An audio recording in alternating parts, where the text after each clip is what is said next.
Halo teman-teman, selamat datang di channel Pucin Novel Audio.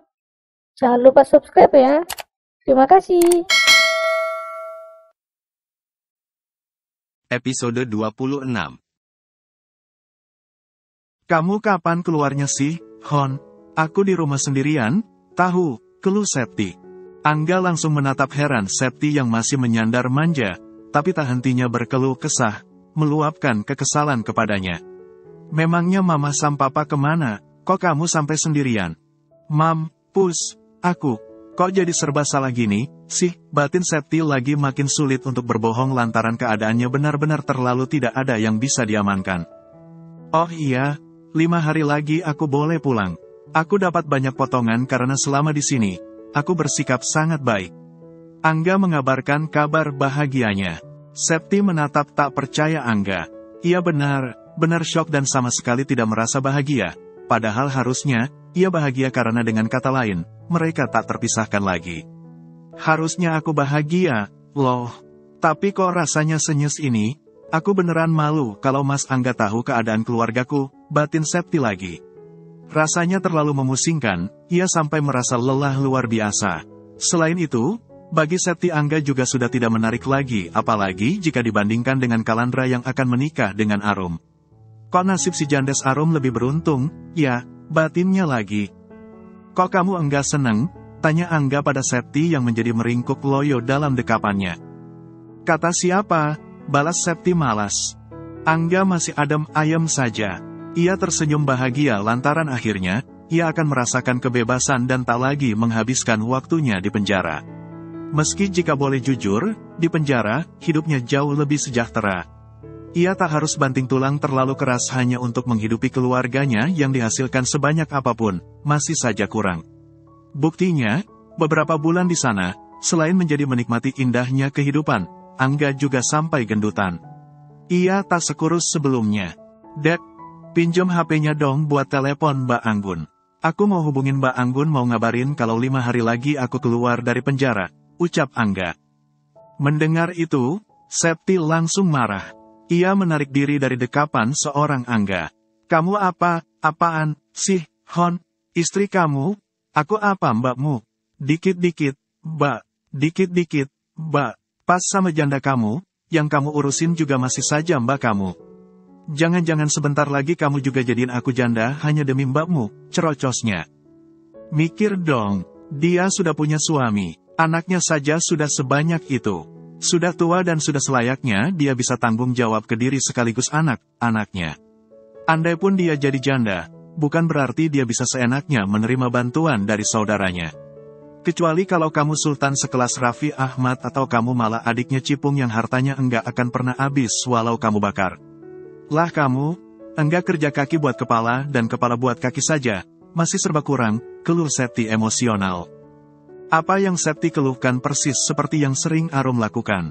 Bedanya, Arum mengatakannya dengan jauh lebih halus. Awalnya Arum begitu, tapi setelah Angga menamparnya, disusul Anggun dan Ibu Sumini yang sampai mengeroyok Arum. Mulai detik itu juga Arum berhenti mengeluh. Septi meninggalkan Angga di tengah kekesalannya. Kamu sudah menandatangani perjanjian. Kalau kamu masih saja mau mengurus keluargamu, apalagi si Anggun, balikin semua yang sudah orang tuaku kasih, tegasnya. Angga yang masih duduk langsung terkesiap. Ia benar tak menyangka Septi akan setega itu kepadanya. Kenapa harus terkejut itu? Kamu sudah menandatangani surat perjanjiannya, dan kamu juga sudah janji ke aku maupun orang tuaku. Loh. Secepat ini kamu amnesia, lanjut Septi. Angga berangsur duduk. Aku pikir, selama aku di sini, kamu mengurus keluargaku. Aku pikir kamu peduli ke keluargaku, ucapnya mohon pengertian. Kamu pikir aku janda kamu yang akan memberi kamu dan keluargamu, cuma. Kamu pikir, aku panti sosial, balas Septi masih emosional. Angga menghela napas dalam. Sep, ucapnya tertahan lantaran di depan sana, Septi meringis kesakitan sambil memegangi pangkal perut menggunakan kedua tangan seiring tubuh Septi yang perlahan merunduk. Sakit banget, lirih Septi. Di hadapannya, Angga langsung menghampiri. Terpikir oleh Septi, apakah ia tengah mengalami kontraksi? Ia akan melahirkan lebih awal dari HPL. Septi sungguh mengalami kontraksi, tapi seharian ini, kontraksinya masih bertahan di pembukaan 2. Kendati demikian, Septi begitu kesakitan, meraung, raung dan tak hentinya memberontak nyaris guling-guling di ranjang rawat, mirip sapi yang akan disembelih. Angga yang pada akhirnya diberi izin menemani, menjadi bingung sendiri. Sebab Anggun yang sering lahiran dan kerap sesar, tak seheboh sekaligus para Septi. Tentu Angga hanya bisa membandingkannya dengan proses persalinan yang Anggun jalani karena meski Arum pernah keguguran bahkan melahirkan Aidan, tak sekalipun proses yang Arum jalani sampai membuatnya menemani. Kepada Arum, Angga memang selepas itu hanya karena pria itu yakinnya, Arum bisa tanpa dirinya. Tak hanya masalah melahirkan sekaligus luka lainnya. Karena semacam biaya, Angga yakin Arum yang pekerja keras hingga wanita itu juga memiliki banyak uang, juga bisa membayar segala sesuatunya tanpa harus ia urus bahkan sekadar pikirkan. Kalau dipikir-pikir, Angga sadar apa yang ia lakukan kejam. Apa yang ia lakukan kepada Arum selama ini sangat salah karena biar bagaimanapun, Arum istrinya. Istri yang otomatis menjadi tanggung jawabnya sepenuhnya. Namun jika ia juga sampai mengurus Arum dan membuat wanita itu bergantung kepadanya layaknya keluarganya khususnya Anggun, tentu Angga akan makin repot. Sebab mengurus keluarganya saja sudah membuat Angga bekerja siang dan malam. Apa kabar jika Arum juga bergantung kepadanya apalagi ditambah Aidan? Aidan, mengenai bocah itu, sungguh tak ada sedikit pun di pikiran seorang Angga. Angga bahkan tak peduli akan seperti apa Aidan ke depannya. Termasuk sekarang ini, melihat Septi kesakitan hanya untuk mengeluarkan seorang bayi.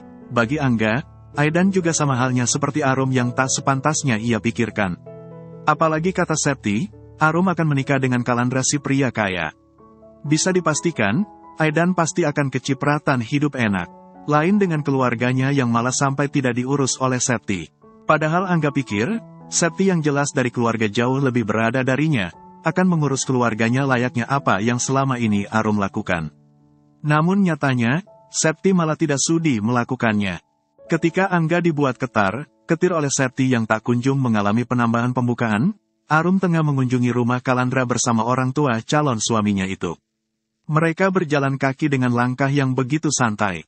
Arum dan Ibu Kalsum saling bergandengan, sementara di sebelah Arum, Pasana mengemban Aidan di depan dadanya layaknya kebiasaan yang Kalandra lakukan kepada Aidan. Kalandra sendiri masih bekerja dan memang belum pulang. Kalau mau jadi rumah makan masih oke, nanti walau bukan di dekat jalan raya, bisa dikasih papan di depan sana, ucap Ibu Kalsum. Mereka sudah ada di dekat rumah berlantai 2 milik Kalandra. Sama rumah sakit pun dekat, jadi nanti yang dari rumah sakit juga bisa lari ke sini. Nah, di sebelah jalan juga terminal, seberangnya stasiun. Tetap strategis sih, Mbak, ucap Pasana turut berkomentar. Arum termenung, orang tua Kalandra sungguh mendukung penuh karirnya. Keduanya lebih setuju rumah Kalandra dijadikan rumah makan atau malah restoran daripada rumah itu malah dijual. Nanti ruangannya gimana? Pah, Mah, tanya Arum. Memangnya enggak sayang, gitu, kalau sampai dibobok. Ia menatap wajah orang tua Kalandra, silih berganti. Bisa dibobok, enggak usah pun enggak apa-apa. Biar kesannya lebih privat, gitu. Nanti fokusnya di lantai bawah. Nanti direhab biar lebih elegan, yakin Pasana. Arum berangsur membuka gemboknya yang terkunci. Di waktu yang bersamaan, dari arah depan yaitu arah keberadaan rumah sakit, Pak Haji dengan motor matiknya lewat. Sementara dari belakang Kalandra yang juga memakai motor gede, lewat. Dengan jahilnya, Kalandra sibuk menekan klakson. Membuat Pak Haji yang sibuk menatap Arum nyaris jantungan karena sangat terkejut. Kalandra bahagia bukan main dan menjadi sibuk tertawa menertawakan ekspresi panik dari seorang Pak Haji. Roda depan motor Pak Haji sampai masuk gat depan rumah Kalandra. Tentu ulah Kalandra juga menciptakan kehebohan tersendiri bagi Arum dan orang tua Kalandra, termasuk Aidan yang menyaksikannya. Bocah gemblung, omel Pak Haji yang nyaris nyungsep andai tubuhnya tidak tertahan setang motor. Kalandra yang menghentikan motornya di depan orang tuanya sudah sampai lemas akibat tawanya. Lah memangnya kenapa, Bah? Fungsinya klakson kan memang dibunyiin gitu. Nih, ucapnya yang kembali menekan klakson dan sukses membuat Aidan heboh. Buru Kalandra mengambil alih Aidan, mendudukannya di depannya, kemudian mengajarinya untuk menekan klakson. Kamu pikir yang punya kuping cuma kamu, omel Pak Haji lagi. Ia masih kesulitan dan tidak bisa keluar dari motornya yang terjebak di gat depan rumah Kalandra. Jujur, Arum sangat terhibur dengan kejailan Kalandra kepada Pak Haji. Lain dengan orang tua Kalandra yang telanjur sebal kepada tingkah Pak Haji. Sudah bawa tanah, masih saja berulah. Itu tadi pasti abis nongkrongin kantin kamu lagi, Mbak. Dikiranya hari ini kamu buka kantin, Gun, jing Ibu Kalsum sambil melirik kesal bin geregetan Pak Haji. Enjring-jing banget lihat kelakuannya, tiap hari jalan ke sana kemari, cari mangsa yang tak pasti. Kok mama malah nyanyi? Tapi tadi itu lagu apa? Ya, lanjut Ibu Kalsum. Kalandra yang makin terkikik berkata, Kerasakti. Mas, dia ya bukan Kerasakti. Dia si Silu, men celeng putih, ujar Ibu Kalsum. Silu, men babi, mah. Bukan celeng, si cupat kai, kan, balas Kalandra. Lah, apa bedanya, leng kan babi hutan, suku pedalaman kalau ibarat orangnya. Tapi wujudnya ya nyaris sama. Mirip Pak Haji juga apalagi kalau lihat kelakuannya. Enggak sepadan sama statusnya yang selain sudah tua, Haji sekaligus paham agama juga. Balas Ibu Kalsum yang kali ini sewot.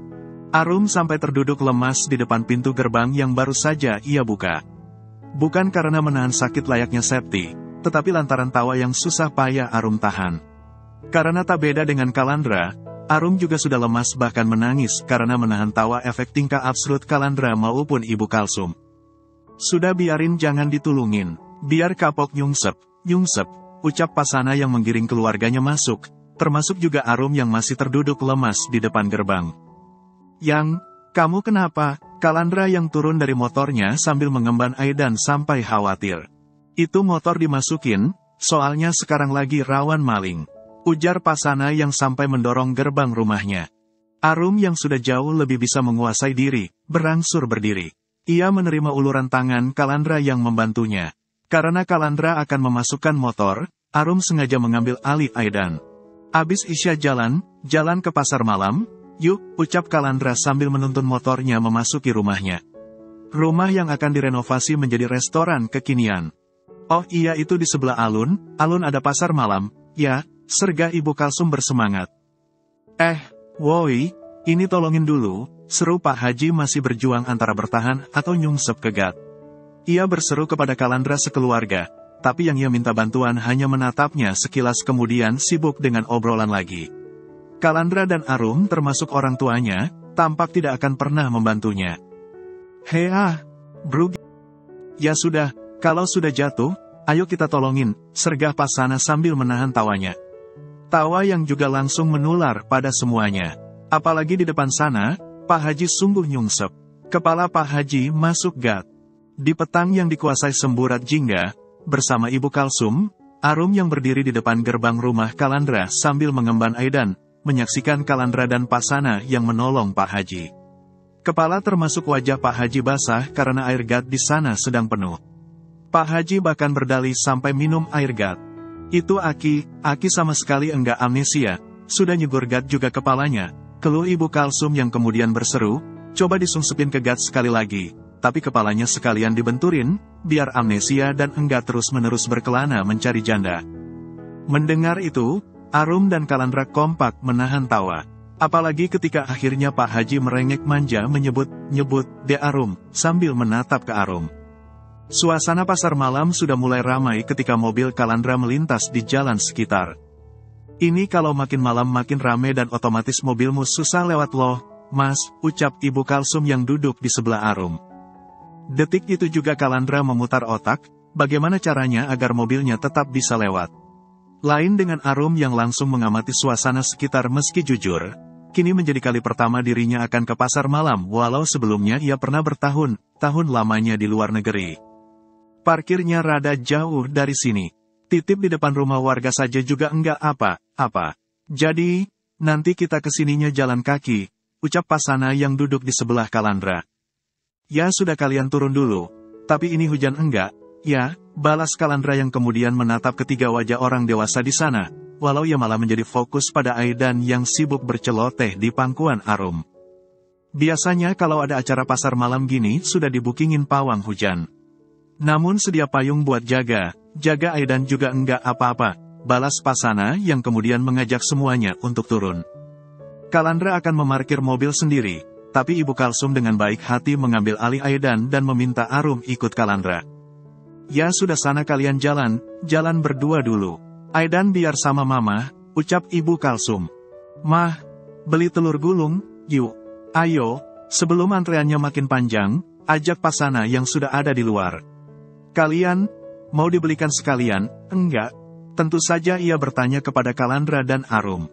Yang banyak, Pah, nanti kita kesini tinggal makan, sergah Kalandra bersemangat.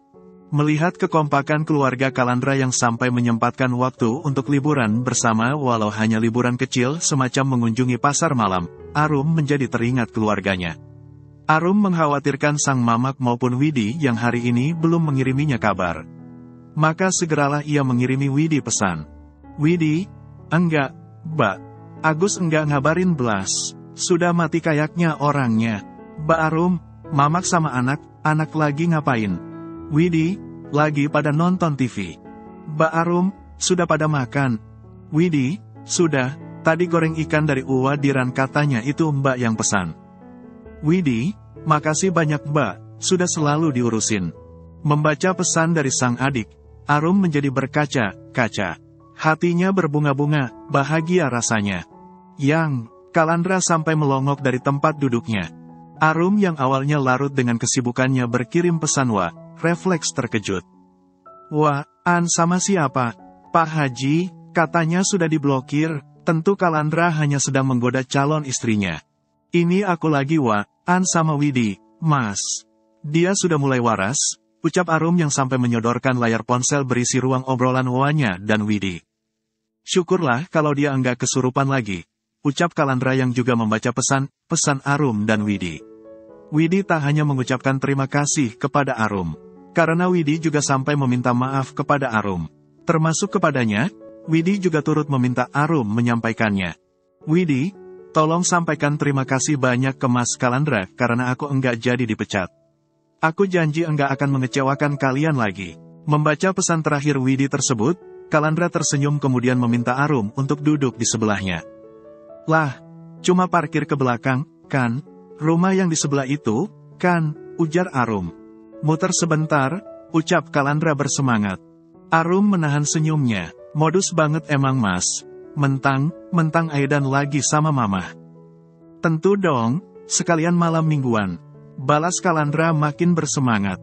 Arum menjadi tersipu bersama hatinya yang makin berbunga-bunga. Beberapa saat kemudian, Kalandra sudah membawanya keliling menggunakan mobil.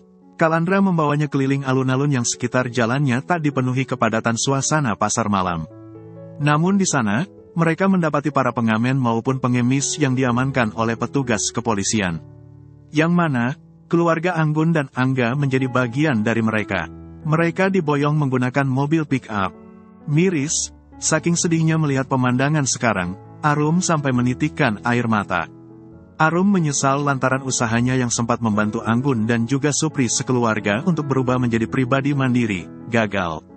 Andai Anggun dan Supri masih bisa diarahkan layaknya Widi. Namun, mereka semua khususnya Anggun, memang sangat keras.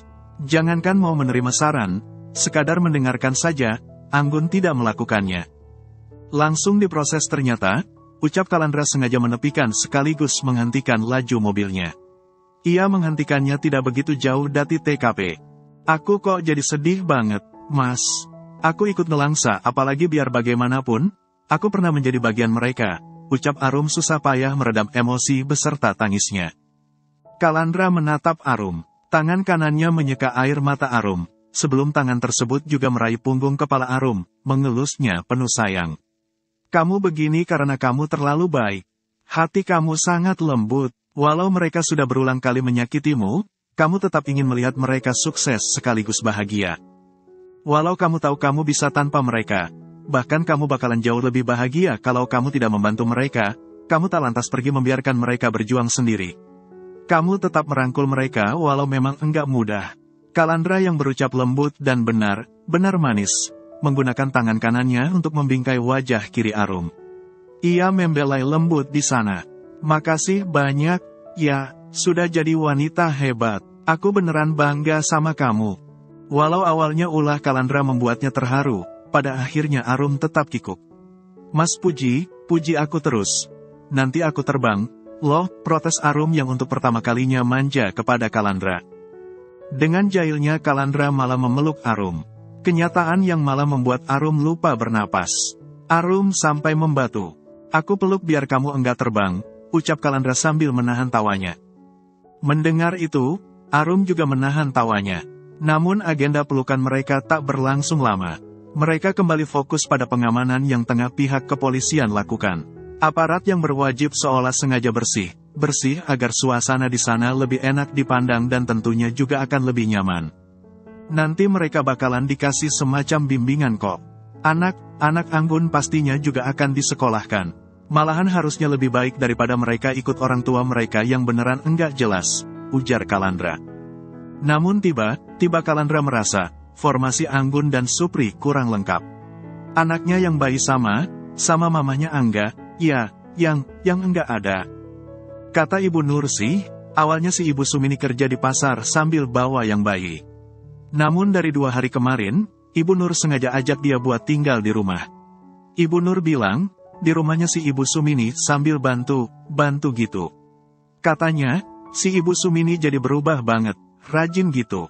Ibu Nur jadi enggak tega katanya. Jelas Arum yang kemudian juga mengabarkan, Ibu Nur sudah memaksa Dika adik Angga, untuk pulang.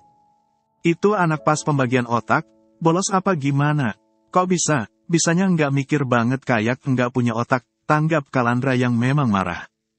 Arum bingung karena Kalandra jelas marah, tapi bahasa yang pria itu pakai sungguh membuatnya ingin tertawa. Ini keluarganya Angga awalnya gimana sih? Bisanya jadi krisis toleransi begini. Orang kaya saja yang krisis toleransi bisa nyungsep. Apalagi mereka yang apa-apa, serba harus bekerja, lanjut Kalandra masih kesal. Ya efeknya balik ke lingkungan yang sudah membudayakan malas sebagai gaya hidup, Mas. Balas Arum yang kemudian mengingatkan Kalandra untuk bersiap lantaran tujuan mereka ke sana bukan untuk memikirkan porsi otak keluarga Angga, melainkan untuk ke pasar malam dan juga bersenang-senang. Ibunya yang sabar dong, tensi ibu makin lama makin tinggi. Loh, tegur sang suster yang lama menjadi geram. Ya makanya, cepat sesar dong, sus. Bilangin ke dokternya, suruh kerja yang bener. Tuh dokter suruh mikir, ada orang mau lahirin begini malah dibiarin. Dikiranya aku kucing suruh lahirin sendiri. Lagian ini kan aku mau bayar mahal. Cepat bantuin biar anakku cepat lahir apa gimana. Ini malah enggak datang. Mau malpraktek apa gimana? Keluh Septi masih gelisah dan tak bisa diam. Ia masih berbaring tak karuan di ranjang rawat. Sang suster mendengkus. Gini ya, Bu, yang pernah melahirkan bukan hanya ibu saja. Di dunia ini yang melahirkan banyak, tapi enggak ada yang serese ibu. Sus, ini aku sedang bertaruh nyawa hanya untuk lahiran. Tensiku terus naik. Jadi tolong kalau suster memang suster beneran, tolong berguna untuk saya, omel Septi. Angga yang ada di sana menjadi pusing. Septi mau lahiran, tapi rasa tawuran. Septi tak hentinya mengeluh super berisik dan semua yang ada di sana dimarahi. Benar tanpa terkecuali. Baru saja, Septi sampai meminta diundangkan pimpinan rumah sakit. Angga yang menjaga sampai malu sendiri. Apalagi, sampai sekarang, Pak Yusuf tak kunjung bisa dihubungi. Nomor Pak Yusuf tak kunjung aktif. Namun Angga curiga, nomor Septi malah sengaja diblokir. Tanda-tandanya mirip, bahwa nomor Septi sengaja diblokir. Termasuk juga ketika Angga mencoba menghubungi nomor Wa Ibu Fatimah. Malahan kini, Angga tertegun memandangi status Wa Arum Jandes Weres. Bersambung dulu ya teman-teman.